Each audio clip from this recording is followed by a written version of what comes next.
Good afternoon, everybody. How are we? Good to see all of you.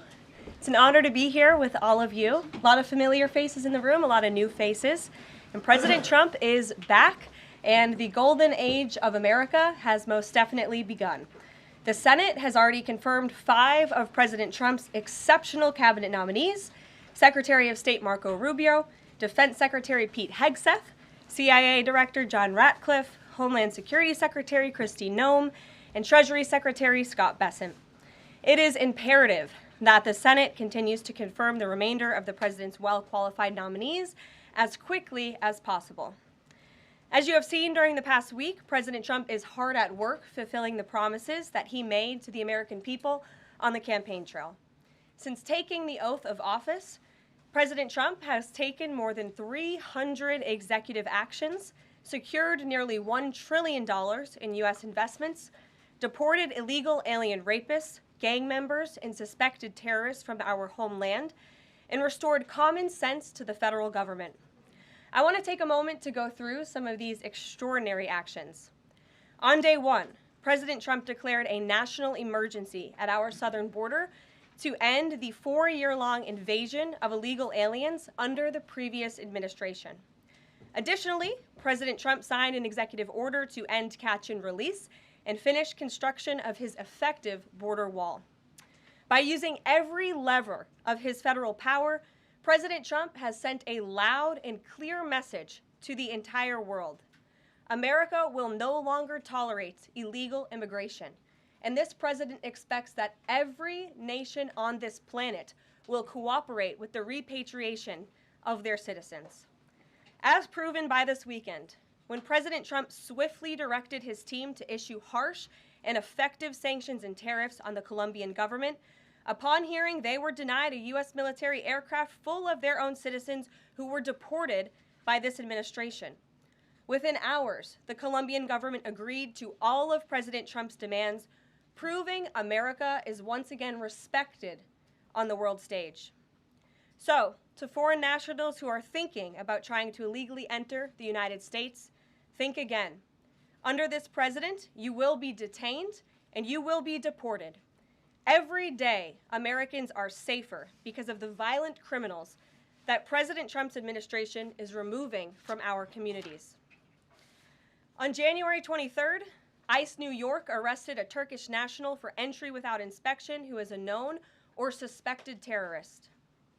On January 23rd, ICE San Francisco arrested a citizen of Mexico unlawfully present in the United States who has been convicted of continuous sexual abuse of a child aged 14 years or younger. ICE St. Paul has arrested a citizen of Honduras who was convicted of 4th-degree criminal sexual conduct with a minor. ICE Buffalo arrested a citizen of Ecuador who has been convicted of rape.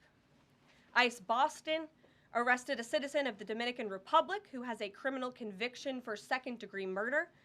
This criminal was convicted of murder for beating his pregnant wife to death in front of her 5-year-old son.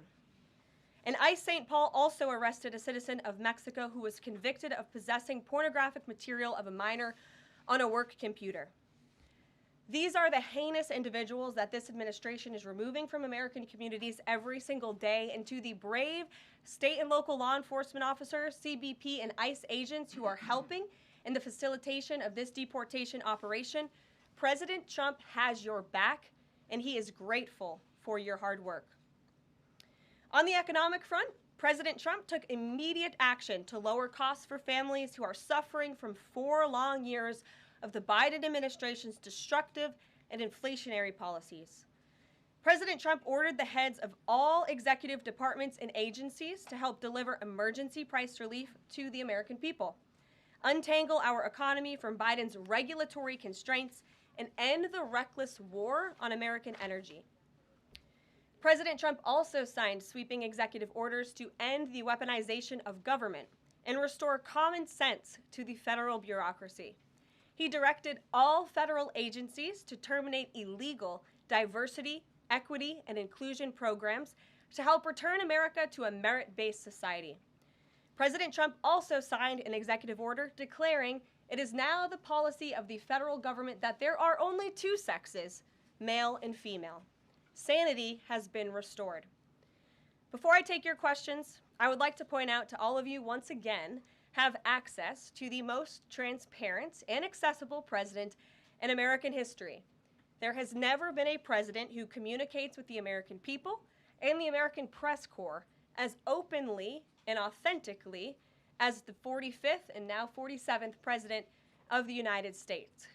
This past week, President Trump has held multiple news conferences, gaggled on Air Force One multiple times, and sat down for a two-part interview on Fox News, which aired last week. As Politico summed it up best, Trump is everywhere again. And that's because President Trump has a great story to tell about the legendary American revival that is well underway. And in keeping with this revolutionary media approach that President Trump deployed during the campaign, the Trump White House will speak to all media outlets and personalities, not just the legacy media who are seated in this room. Because according to recent polling from Gallup, Americans' trust in mass media has fallen to a record low. Millions of Americans, especially young people, have turned from traditional television outlets and newspapers to consume their news from podcasts, blogs, social media, and other independent outlets. It's essential to our team that we share President Trump's message everywhere and adapt this White House to the new media landscape in 2025. To do this, I am excited to announce the following changes will be made to this historic James S. Brady briefing room, where Mr. Brady's legacy will endure. This White House believes strongly in the First Amendment, so it's why our team will work diligently to restore the press passes of the 440 journalists whose passes were wrongly revoked by the previous administration. We're also opening up this briefing room to new media voices who produce news-related content and whose outlet is not already represented by one of the seats in this room. We welcome independent journalists, podcasters, social media influencers, and content creators to apply for credentials to cover this White House. And you can apply now on our new website, whitehouse.gov/newmedia. Starting today, this seat in the front of the room, which is usually occupied by the press secretary's staff, will be called the new media seat. My team will review the applications and give credentials to new media applicants who meet our criteria and pass United States Secret Service requirements to enter the White House complex. So in light of these announcements, our first questions for today's briefing will go to these new media members whose outlets, despite being some of the most viewed news websites in the country, have not been given seats in this room. And before I turn to questions, I do have news directly from the President of the United States that was just shared with me in the Oval Office from President Trump directly, an update on the New Jersey drones. After research and study, the drones that were flying over New Jersey in large numbers were authorized to be flown by the FAA for research and various other reasons. Many of these drones were also hobbyists, recreational, and private individuals that enjoy flying drones. In time, it got worse due to curiosity. This was not the enemy.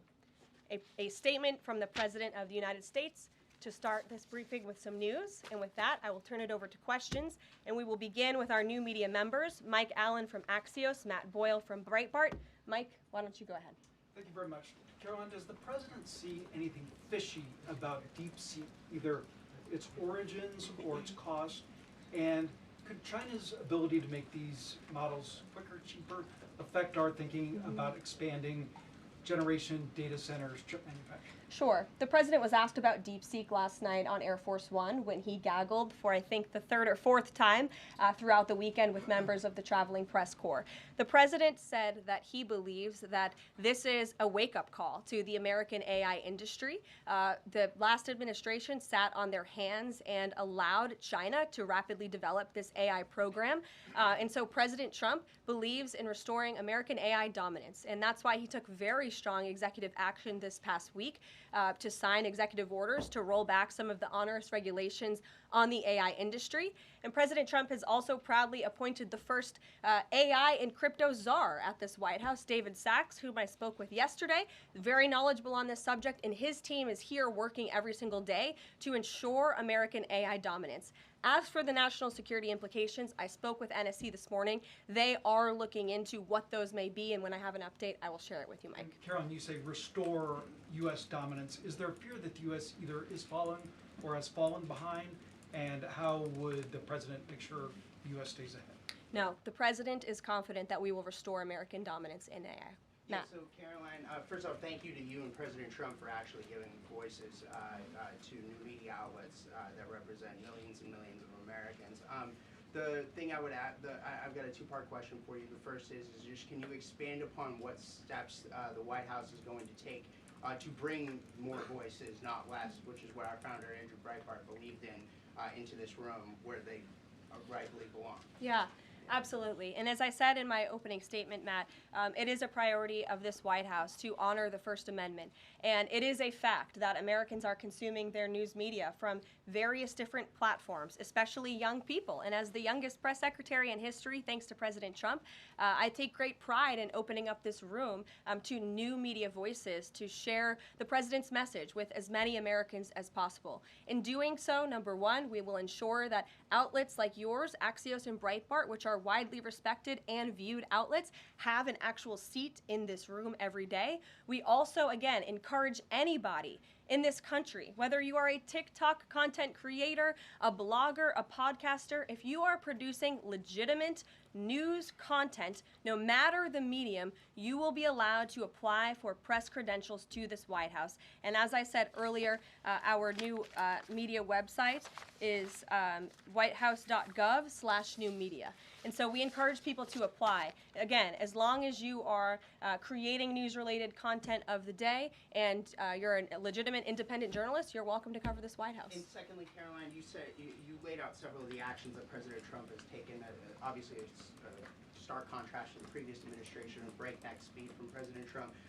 Can we expect that pace to continue as the first 100 days moves along here and beyond that? Absolutely. There's no doubt President Trump has always been the hardest working man in politics. I think that's been proven over the past week. This president has again signed more than 300 executive orders. He's taken historic action. I gaggled aboard Air Force One to mark the first 100 days of this administration, 4 p.m. last Friday, or first 100 hours rather. And this president did more in the first 100 hours than the previous president did in the first 100 days. So President Trump, I think you can all expect for him to continue to work at this breakneck speed, so I hope you're all ready to work very hard. I know that we are. Zeke Miller. Thanks, Karoline. A question that we've asked your predecessors of both parties in this job. When you're up here in this briefing room speaking to the American public, do you view yourself and your role as advocating on behalf of the president or providing the unvarnished truth that is, not to lie, not to obfuscate to the American people? I commit to telling the truth from this podium every single day. I commit to speaking on behalf of the President of the United States. That is my job. And I will say it's very easy to speak truth from this podium when you have a president who is implementing policies that are wildly popular with the American people, and that's exactly what this administration is doing. It's correcting the lies and the wrongs of the past 4 years, many of the lies that have been told to your faces in this very briefing room. I will not do that.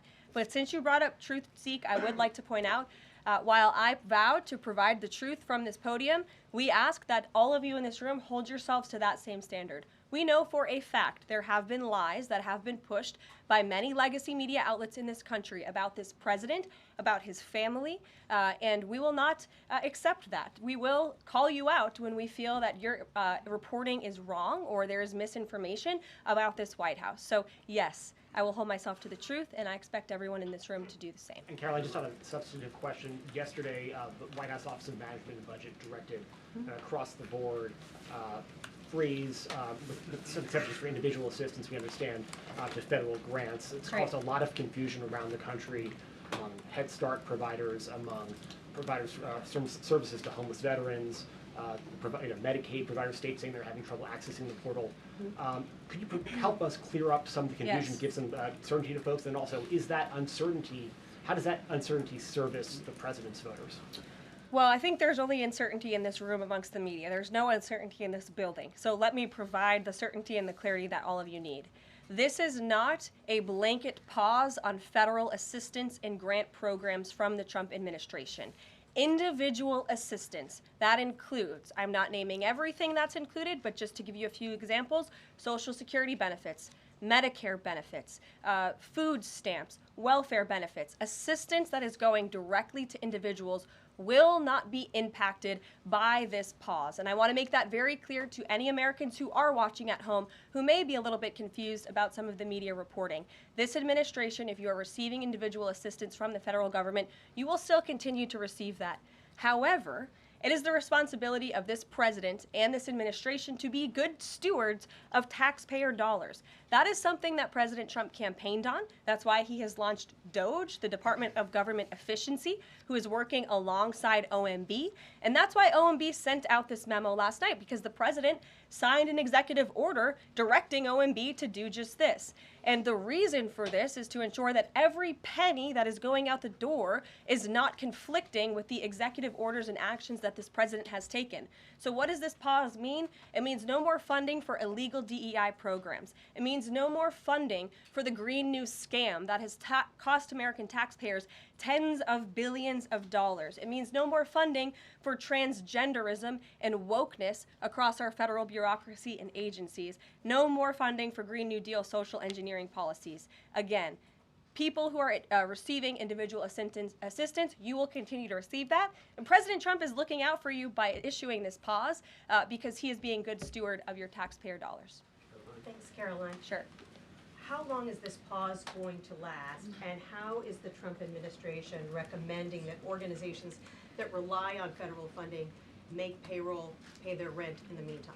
It is a temporary pause, and the Office of Management and Budget is reviewing the federal funding that has been going out the door. Again, not for individual assistance, but for all of these other programs that I mentioned. I also spoke with the incoming director of OMB this morning, and he told me to tell all of you that the line to his office is open for other federal government agencies across the board, and if they feel that programs are necessary and in line with the president's agenda, then the Office of Management and Budget will review those policies. I think this is a very responsible measure. Again, the past 4 years, we've seen the Biden administration spend money like drunken sailors. It's a big reason we've had an inflation crisis in this country, and it's incumbent upon this administration to make sure, again, that every penny is being accounted for honestly. Why impose this pause with so little notice? Why not give organizations more time to plan for the fact that they are about to lose, in some cases, really crucial federal funding, at least for a period of time? There was notice. It was the executive order that the president signed. There's also a freeze on hiring, as you know, a regulatory freeze, and there's also a freeze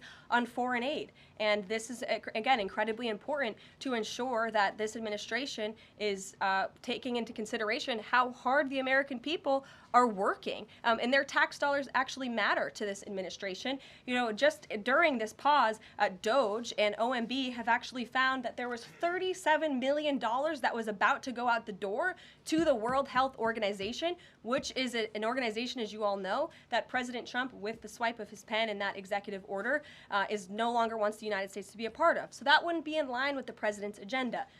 DOGE and OMB also found that there was about to be 50 million taxpayer dollars that went out the door to fund condoms in Gaza. That is a preposterous waste of taxpayer money. So that's what this pause is focused on, being good stewards of tax dollars. And so this doesn't Jennifer. affect Meals on Wheels or Head Start or disaster aid? Again, it does not affect individual assistance that's going to Americans. To follow up on Nancy, do you think there will be a list of who is affected and how much money is affected? How will these contractors and organizations know if they are actually having their funding frozen? And then secondly, if you're willing, can you just clarify, is the end goal of this to essentially challenge Congress or to prove that the president can withhold federal funding? In other words, is this an attempt to pick a fight to prove that he can do this? No, absolutely not. As it says right here in the memo, which I have, and I'd encourage all of you to read it, it says the American people elected President Trump to be the President of the United States. and gave him a mandate to increase the impact of every federal dollar. This memo requires federal agencies to identify and review all federal financial assistance programs and supporting activities consistent with the president's policies and requirements. The American people gave President Trump an overwhelming mandate on November 5th, and he's just trying to ensure that the tax money going out the door in this very bankrupt city actually aligns with the will and the priorities of the American people. Brian Glenn. Yes. Welcome. You Thank look you. great. You're doing a great job. Thank you talked you. about transparency, and some of us in this room know how just transparent President Trump has been the last 5 or 6 years. I think you'll do the same. My question is, do you think this latest incident with the president of Colombia is indicative of the global, powerful respect they have for President Trump moving forward, not only to engage in economic diplomacy with these countries, but also world peace? Absolutely. I'll echo the answer that the president gave on Air Force One last night when he was asked a very similar question by one of your colleagues in the media. This signifies peace through strength is back. And this president will not tolerate illegal immigration into America's interior. And he expects every nation on this planet, again, to cooperate with the repatriation of their citizens who illegally entered into our country and broke America's laws. Won't be tolerated. And as you saw, the Colombian government quickly folded and agreed to all of President Trump's demands. Flights are underway once again. Deanna. Two questions on deportations, if I may. President Trump had said on the campaign trail that he would deport pro-Hamas students who are here on visas. And on his first day in office, he signed an executive order that said, quote, the U.S. must ensure that admitted aliens and aliens otherwise already present in the U.S. do not bear hostile attitudes towards its citizens, culture, government, institutions, or founding principles. So should we take this executive order as Trump saying he would be open to deporting those students who are here on visas but, hold pro-Hamas sympathies? The president is open to deporting individuals who have broken our nation's immigration laws. So if they are here illegally, then certainly he is open to deporting them. And that's what this administration is hard at work at doing. We receive data from DHS and from ICE every single day.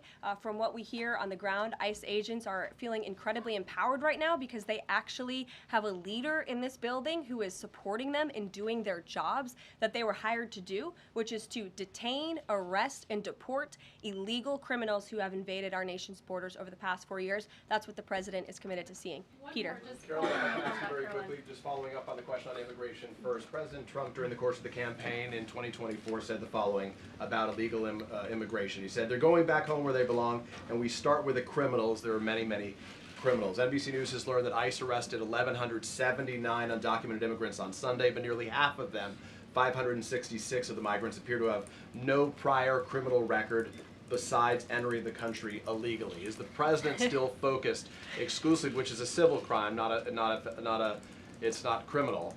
It's a federal crime. So I'm asking though, he said he was going to focus on those violent offenders first. So is violent offenders no longer the predicate for these people to be deported? The president has said countless times on the campaign trail, I've been with him at the rallies, I know you've been there covering them too, Peter, that he is focused on launching the largest mass deportation operation in American history of illegal criminals. And if you are an individual, a foreign national, who illegally enters the United States of America, you are, by definition, a criminal. And so therefore, you are subject to deportation. I apologize for interrupting. So to be clear, it's not violent criminals do not receive precedence in terms of the deportations taking place. The president has also said two things can be true at the same time. We want to deport illegal criminals, illegal immigrants from this country, but the president has said that, of course, the illegal criminal drug dealers, the rapists, the murderers, the individuals who have committed heinous acts on the interior of our country and who have terrorized law-abiding American citizens, absolutely, those should be the priority of ICE, but that doesn't mean that the other illegal criminals who entered our nation's borders are off the table. Understood. Then let me ask you a separate question about the confusion that still exists across the country right now as it relates to the freeze or the pause as it's described. President Trump, of course, ran one of the key policy items was that he was going to lower prices, lower the cost of everything from groceries, as he often said. But in many of the cases, it would seem that some of these moves could raise prices for real Americans on everything from low-income heating, that program, child care programs. Will nothing that the president's doing here in terms of the freeze in these programs raise prices on ordinary Americans? particular actions are you referring to that I'm would? referring to LHEAP right now. That's the low-income heating program, for example. We can talk about, there's no clarity, so I could refer to a lot of them. We don't know what they are specifically. Can you tell us that LHEAP, that LIHEAP is not one of those affected? So you're asking a hypothetical based on programs that you can't even identify. No, I just identified. What I can tell Well, you just to be is clear, that since you guys haven't identified, let's do it together, just for Americans at home. Medicaid, is that affected? I gave you a list of examples: Social Security, Medicare, welfare benefits, Medicaid, food right. stamps that will not be impacted by this federal pause. I can get you the full list after this briefing from the Office of Management and Budget. But I do want to address the cost cutting because that's certainly very important, and cutting the cost of living in this country. President Trump has taken historic action over the past week to do that.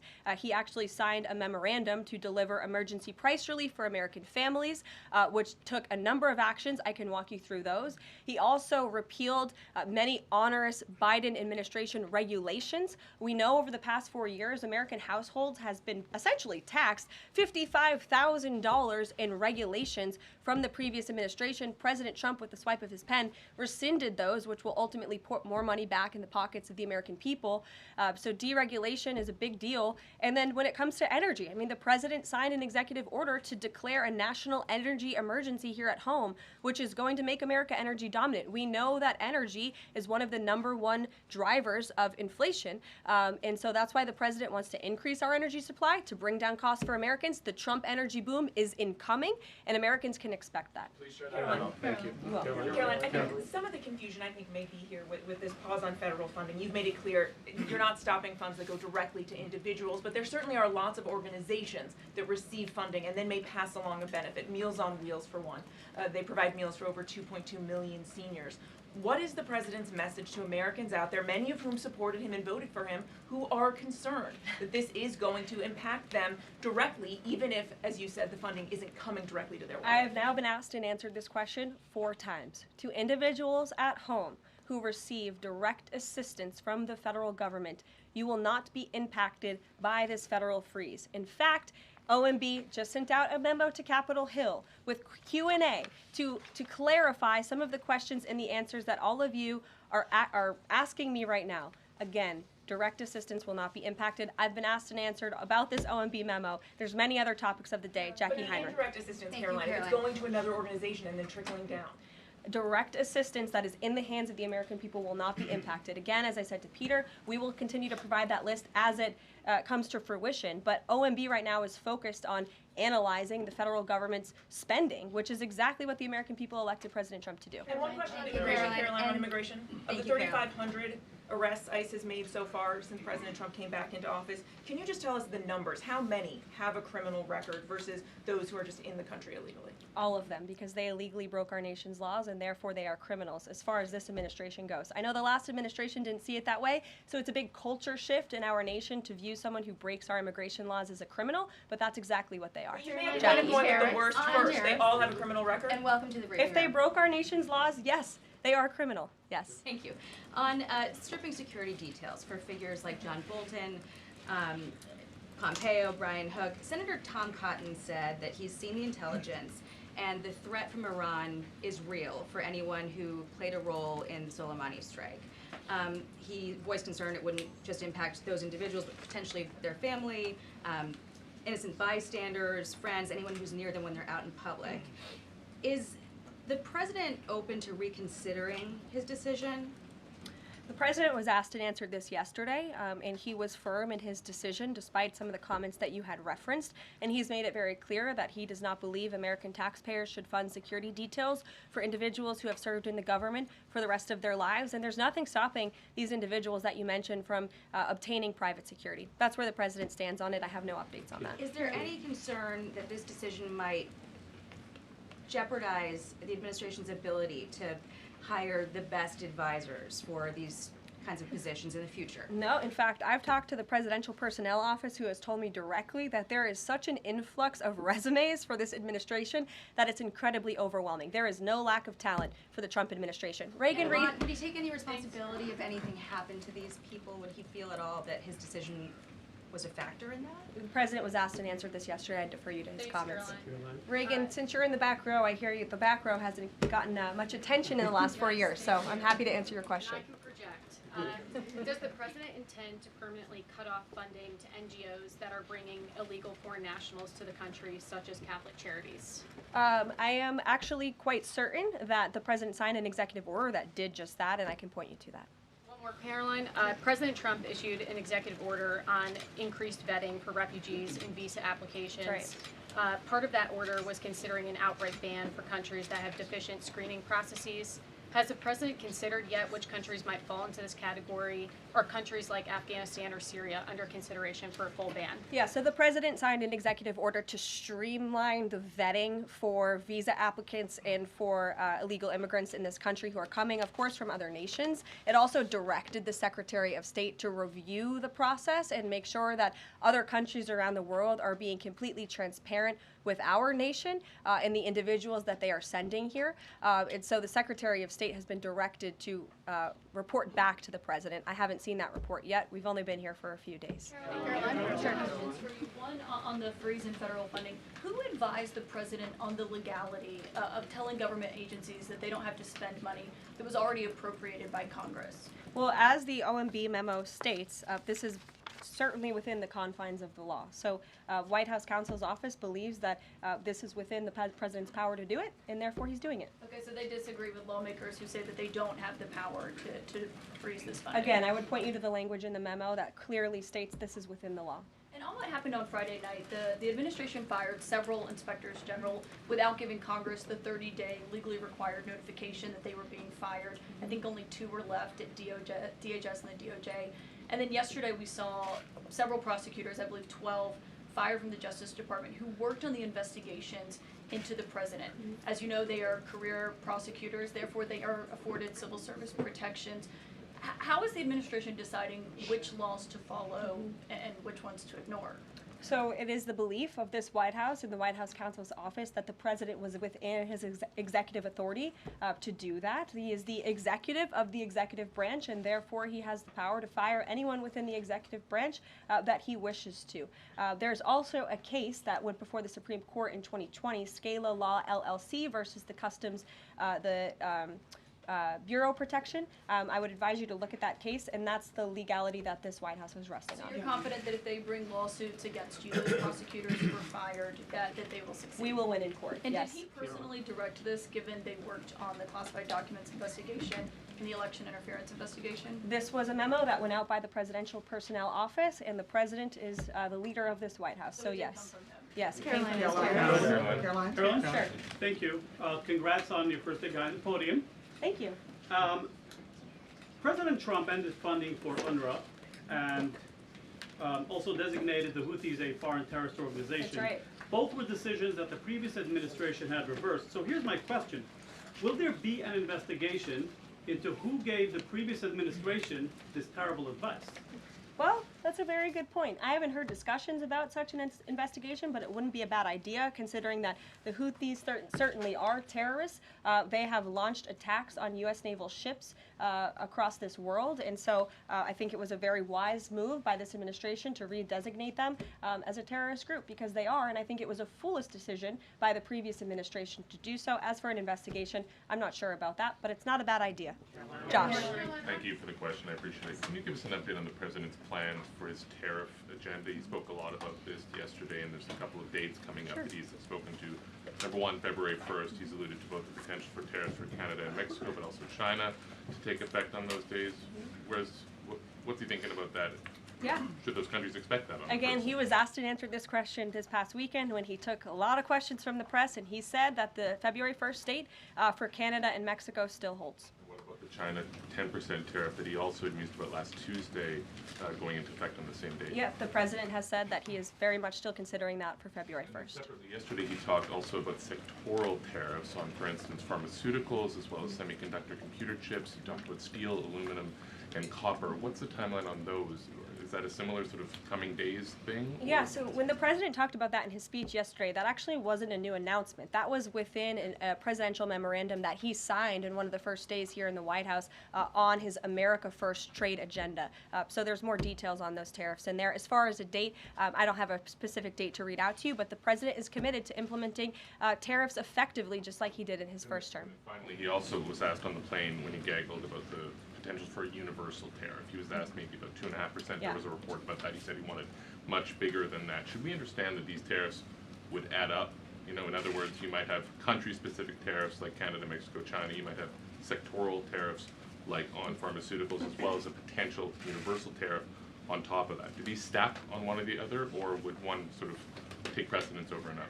All I can point you to is what the president has said on this front. The February 1st date for Canada and Mexico, also the China tariff that he has discussed. He rejected the 2.5% tariff. He said that was a little bit too low. He wants it to be higher. I'll leave it to him to make any decisions on that front. Phil Wegman. What the Mexicans Phil. and Canadians have done so far, do you have any comment on whether that has met the bar, what he wants to see on fentanyl? Thank you. I won't get ahead of the president again on advocating to foreign nations on what they should or shouldn't do to get away from these tariffs. The president has made it very clear, again, that he expects every nation around this world to cooperate with the repatriation of their citizens. And the president has also put out specific statements in terms of Canada and Mexico when it comes to what he expects in terms of border security. We have seen a historic level of cooperation from Mexico, but again, as far as I'm still tracking, and that was last night talking to the president directly, February 1st is still on the books. Phil. Thank you, Caroline. Quick programming note and then a question on taxes. Programming note. Well, in terms of programming, Sounds should we fun. expect to see you here every day? How frequently will these press briefings be? It is a good question, April. So look, the president, as you know, is incredibly accessible. First day here, he wanted all of you in the Oval Office. You got a 60-minute press conference with the leader of the free world while he was simultaneously signing executive orders. I may add that's pretty impressive. I don't think the previous office holder would be able to pull such a thing off. So look, the president is the best spokesperson that this White House has, and I can assure you that you will be hearing from both him and me as much as possible. And then a question about tax cuts. You know, the president has promised to extend the tax cuts from the previous term. I'm curious, you know, does the president support corresponding spending cuts as some Republicans have called for in Congress? And will the new Treasury Secretary be leading those negotiations with the Hill as Mnuchin did during the first administration? The president is committed to both tax cuts and spending cuts, and he has a great team negotiating on his behalf, but there's no better negotiator than Donald Trump, and I'm sure he'll be involved in this reconciliation process as it moves forward. Caroline, Sure. Caroline, in the announcement that you made last night on the Iron Dome, it said the president had directed that the United States will build this Iron Dome. Yeah. When you read into the executive order, it seemed short of that. It asked for a series of studies and reports back to him. Can you tell us whether the president has directed this? And if he is as concerned on this issue, why the suspensions that we saw listed by OMB included so many different nuclear programs, non-proliferation programs, programs to blend down nuclear weapons, and so forth? First of all, when it comes to the Iron Dome, the executive order directed the implementation of an Iron Dome. It also, as you said, kind of directed research and studies to see if or how the United States can go about doing this, particularly the Department of Defense. When it comes to the other question that you asked about those specific programs, again, I would say this is not a ban. This is a temporary pause and a freeze to ensure that all of the money going out from Washington, D.C. is aligned with the president's agenda. And as the Office of Management and Budget has updates on what will be kickstarted once again, I will provide those to you. Just to clarify for a sec what you were saying before on Medicaid. It wasn't clear to me whether you were saying that no Medicaid would be cut off. Obviously, a lot of this goes to states before it goes to individuals and so forth. So are you guaranteeing here that no individual now on Medicaid would see a cutoff because of the pause? I'll check back on that and get back to you. John. Thanks a lot, Caroline. As you know, in the first week that the president was in office, signed an executive order as it relates to birthright citizenship, trying to eliminate that. Now, 22 state attorney generals have said that this is unconstitutional. A federal judge has just agreed with their argument. What's the administration's argument for doing away with birthright citizenship? The folks that you mentioned have a right to have that legal opinion, but it is in disagreement with the legal opinion of this administration. This administration believes that birthright citizenship is unconstitutional, and that is why President Trump signed that executive order. Illegal immigrants who come to this country and have a child are not subject to the laws of this jurisdiction. That's the opinion of this administration. We have already appealed the lawsuit that was filed against this administration, and we are prepared to fight this all the way to the Supreme Court if we have to, because President Trump believes that this is a necessary step to secure our nation's borders and protect our homeland. Monica. On foreign policy, Caroline, on foreign policy, if I may, the president's commitment to the NATO Defense Alliance, is it as strong as the prior administration? Is it the same as when he served as president in his first term in office? As long as NATO pays their fair share, and President Trump has called on NATO allies to increase their defense spending to 5%. You actually saw the head of NATO at Davos last week on Bloomberg television saying that President Trump is right, and if Europe wants to keep itself safe, they should increase their defense spending. I would just add that there was no greater ally to our European allies than President Trump in his first term. The world for all nations in Europe, and of course here at home, was much safer because of President Trump's peace through strength diplomatic approach. Monica. Thank you, Caroline, and it's great to finally be called on as well in the briefing room. I appreciate that. You're welcome. Of course, we know President Trump just got back from North Carolina and California meeting with victims of natural disasters. There's the 2-year anniversary of the East Palestine, Ohio toxic train derailment. Does the president have any plans to go visit the victims of that toxic spill, or just visit in general? No plans that I can read out for you here. If that changes, I will certainly keep you posted. What I can tell you is that President Trump still talks about his visit to East Palestine, Ohio. That was one of the turning points, I would say, in the previous election campaign, where Americans were reminded that President Trump is a man of the people, and he, as a candidate, visited that town that was just derailed by the train derailment, no pun intended, and he offered support and hope, just like I saw the president do this past week. It was a purposeful decision by this president on his first domestic trip to go to North Carolina and to California to visit with Americans who were impacted by Hurricane Helene and also by the deadly fires. A red state and a blue state, both of which feel forgotten by the previous administration and the federal government. That is now ended under President Trump. He will continue to put Americans first, whether they're in East Palestine, in Pacific Palisades, or in North Carolina. Sure.